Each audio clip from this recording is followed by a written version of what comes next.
Yo, what's up? This is JD Pex. Welcome sa ating another video, and this time, ayan, isi-share ko na ang ating presets natin for our Agent Orange sa ating Zoom G1 X4.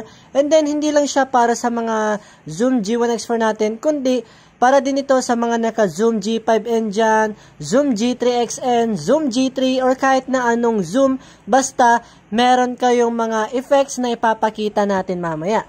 So, since itong Zoom G1 X4 ang most requested na gawan ko raw ng preset for our Agent Orange, so ito yung ipapakita natin or i-demo natin dito sa video na to. So umpisa natin agad dito sa ating intro ng Agent Orange. Ayan. Ayan yung intro natin.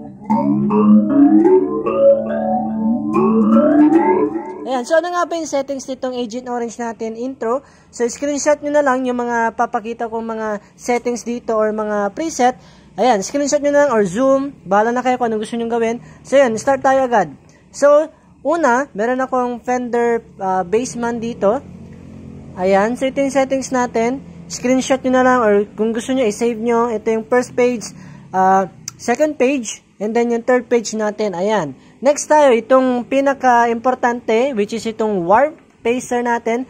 Ayan, kung meron kayong ganitong klaseng pacer, ayan, pwede kayo makapag-Agent Orange sa inyong Zoom G1 X4, Zoom G5N, or Zoom G3XN, basta meron kayong warp pace. And then, dito sa Agent Orange, meron din tayong delay dyan, which is yung digital delay natin. And then, ganito yung settings natin. Ayan, next tayo, dito tayo sa ating verse natin, which is ganito yung sound ng ating verse. Ayan.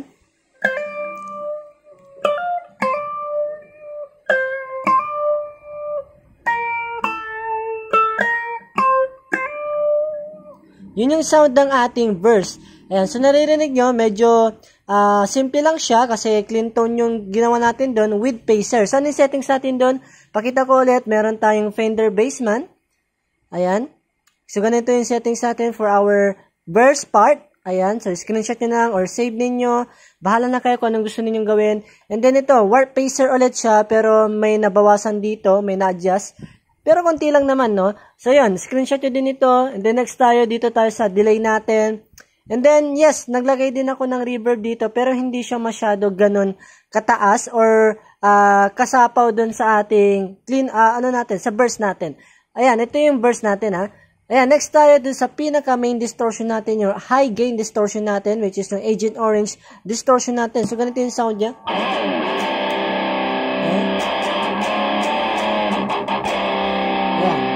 Tasan ko yung volume.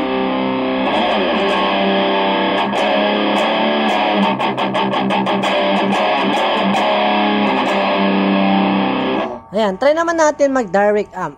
Kasi sinaksak ko siya dun sa ating return. Pero kanina, direct yun. Pero ngayon, try natin dito sa ating direct amp natin. Ayan.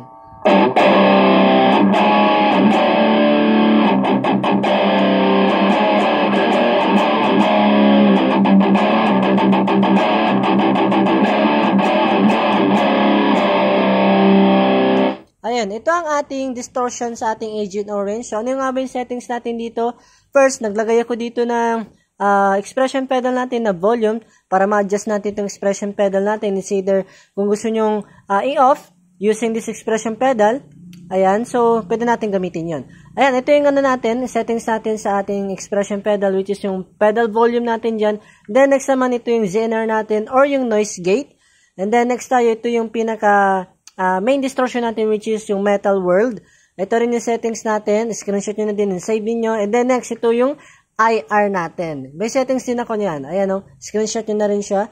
Ayan. So ito na yung mga settings natin sa ating Agent Orange. Start tayo dito sa intro, sa verse, sa distortion, or yung chorus part niya. Ayan. So hopefully, nagustuhan nyo yung ating Agent Orange by Slapshot. Kapag may request pa kayong other Slapshot songs, pwede nyo i-drop nyo sa ating comment para magawa natin siya soon.